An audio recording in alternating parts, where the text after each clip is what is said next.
And now, here is your host. I have an erection just saying his name, Seth Rogen.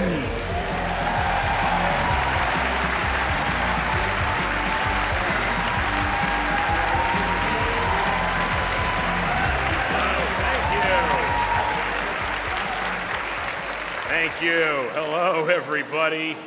Welcome to the Independent Spirit Awards. I'm Seth Rogen, your host. No, I have no fucking clue why we're in a tent right now. I don't get that at all.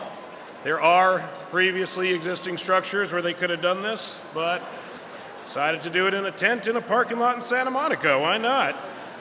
You know you're at a really wonderful award show when you have to use a porta potty, so that's where we're at. But they actually have given out some really illustrious awards in this tent in the past. Tallest horse was given out in this tent once. Prettiest pig one time. I'm making a fair reference, that's what that is. We don't actually have on-air signs, but when the flaps are zipped up, it means that we're rolling. So just try to note that. It kind of feels like we're all camping together, which is nice. Except instead of ghost stories, I have about 8 minutes of jokes about Martha, Marcy, May, Marlene, who are sitting right there.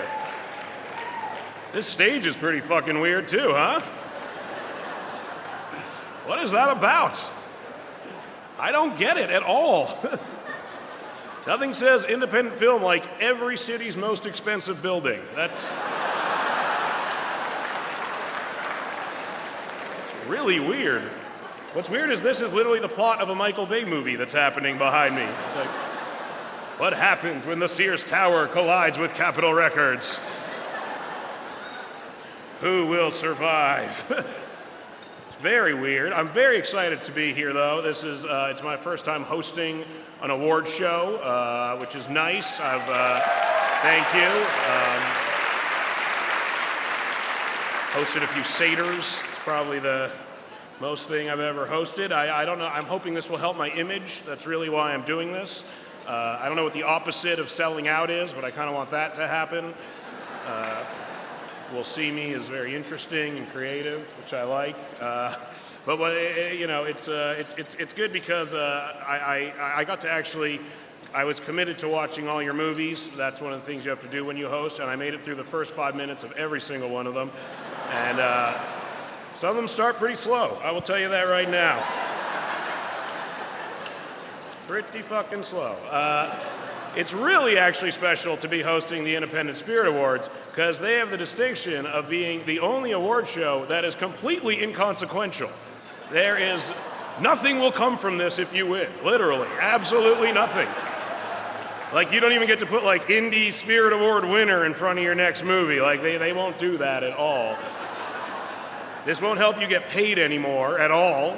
If anything, it proves you'll work for nothing, so it kind of fucks you even worse there.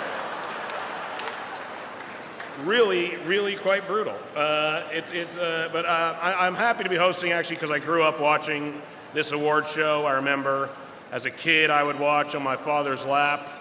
Ingmar Bergman's monologue just destroyed every time. It was amazing. It's not true. I never watched this. Was anyone else really confused by the dress code of California casual? The hell does that mean? This guy is dressed in Santa Clarita formal, so we should get him the hell out of here.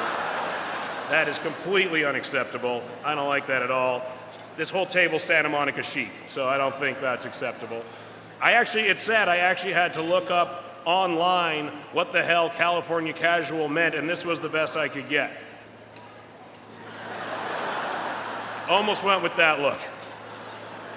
It's a good look, but I have to say, seriously though, of all the 4 seasons, there is no season better than award season. It is truly spectacular.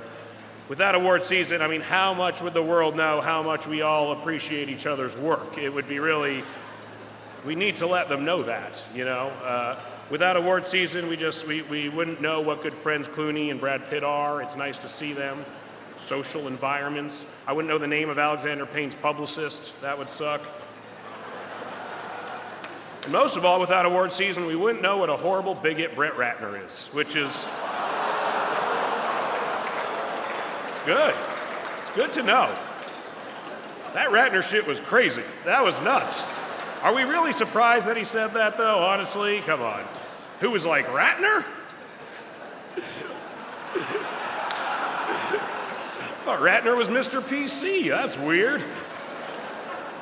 It's very strange, though. That was crazy. I honestly bet, though, that Brett Ratner really wishes that he was organizing the Grammys because they seem much more forgiving than the Oscars altogether.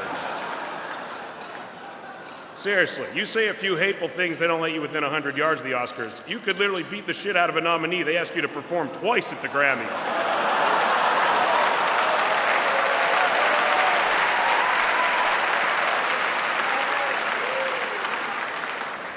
This lady did not care for that joke whatsoever.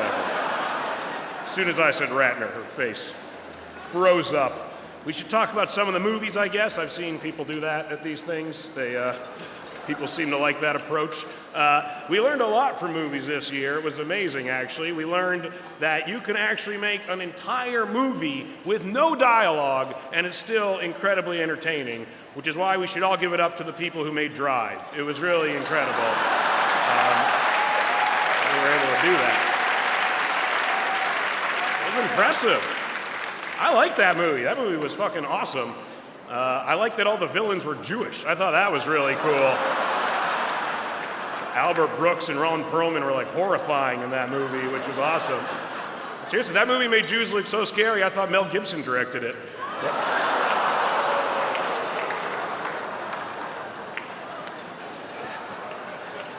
Come on.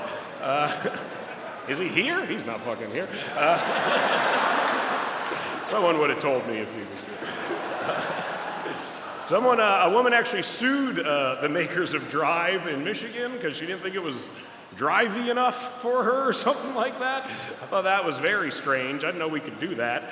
But I think she probably wouldn't have found it so misleading if the movie was actually just titled A Woman Gets Shot in the Face as Retro Music Plays. That would have been it would have been more what it's about at least. But it's hard to fit that in pink letters on a poster. I don't think you can get all that in. But that's an okay joke. I give that like a 4 out of 10. We can rate them. I'm not a comedian. I have nothing to really lose by doing this. The Descendants was an incredible movie. I love The Descendants. Seriously, I love The Descendants. It was amazing. Really good. I now know what George Clooney would look like at a Jimmy Buffett concert, so that's pretty awesome. The answer? Pretty fucking sexy. Still pretty sexy. I was super jealous of the woman playing his wife, though. That's like the best gig ever. You should just lay there in a bed the whole time. Rolling, that's great. She's got one scene on a boat, one day on a boat and you're in bed for 10 fucking weeks. That's fantastic. I would love that job. It was great that a movie's good when it makes you feel bad for George Clooney, though. That's like, no part of me has ever pitied him in every way anyway. And I felt really bad for him. Want to hug him, and then kiss him, and then undress him and fuck the shit out of him. Which is a good goal for a movie to have. But it's crazy because the whole time it's like building up who is this woman that she's cheating on George Clooney with, and you're hypothesizing in your head, who is it? And then it's Shaggy from Scooby-Doo. Holy shit. What a misdirect. That was great. George Clooney's not here, though, I was told, because no one comes to these, really. But if he was, this is the problem. I'll hold for sound, because there's a fucking helicopter or something above me. The problem with, if it was the Oscars, every time I would tell a funny joke, it would cut to George Clooney, looking incredibly charming and laughing. But since this is the Independent Spirit Awards, every time I tell a joke, instead, I'm going to cut to Michael Shannon looking creepy.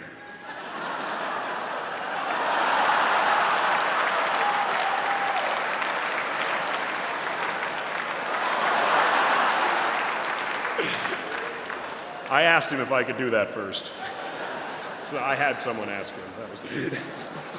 I was too scared. The Artist is fucking winning every single award on Earth, huh? How's that happening? Seriously. I think it's kind of bullshit, to be totally honest. I thought we created the whole foreign film category to stop this shit from happening. Seriously. Let them fight it out amongst themselves. Did we learn nothing from Roberto Benigni? Nothing? We can't compete with them. They display a level of angst that we're too fat to display. We're just too happy over here. We can't get it across. Who else didn't show up? Lars von Trier is not here, I was told. I heard after Cannes he fled to Argentina, which...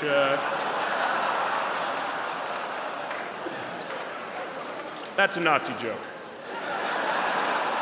Argentinians are welcoming of Nazis. That's the comedic premise behind that joke.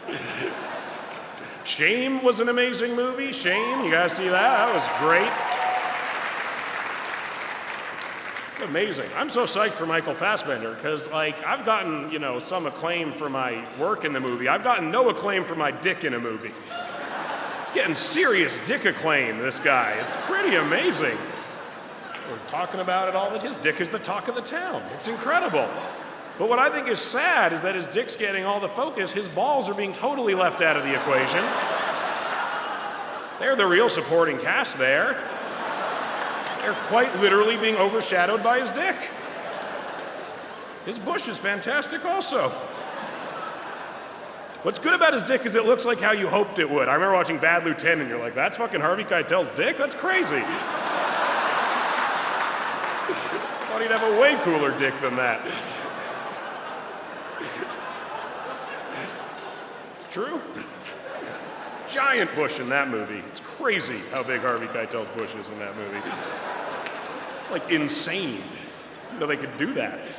But here, a little known fact actually, Michael Fassbender's dick almost got the role of the knob in Albert Nobbs, but did not quite. Was beat out. Albert Nobbs was also an incredible movie. I loved that movie. It was very good. Incredible. Glenn Close was fucking awesome in that movie. It was great. They say there's no good roles left for women, which is bullshit. There is. You just have to play a man. That's the whole joke. It said there's a P next to it, which stands for punch. I did not take my own advice. I'm letting you into the process. Win-Win was an incredible movie. I loved Win-Win. Very good. If Win-Win and The Blind Side taught us anything, it's only adopt a troubled youth if they fucking kick ass at a sport. That's the only reason to do it. They will ride you through. That's not a good one either. It's hard to write a joke about Win-Win, seriously. What would you say? They told me to try these jokes out in a comedy club before I did this. I don't know if the people in the Comedy Store would have really appreciated my win-win joke much more. Maybe it would have given me a barometer, though. But it's been a great year. I learned there's a whole other Olsen. I found that out this year. That's awesome. Where were they hiding her, huh? She's the best one. Come on. It's crazy. It was amazing. I can't believe she was the mistake. It was, I did, that's it, but it's an amazing movie, amazing. But I still think my favorite Olsen movie, it's a toss-up between Billboard Dad and Brother for Sale. Those two are good. Check them out.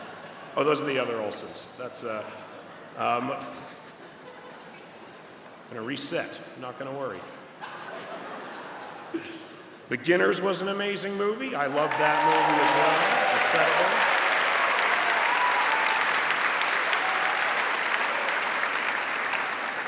Christopher Plummer was absolutely awesome in that movie. That was great.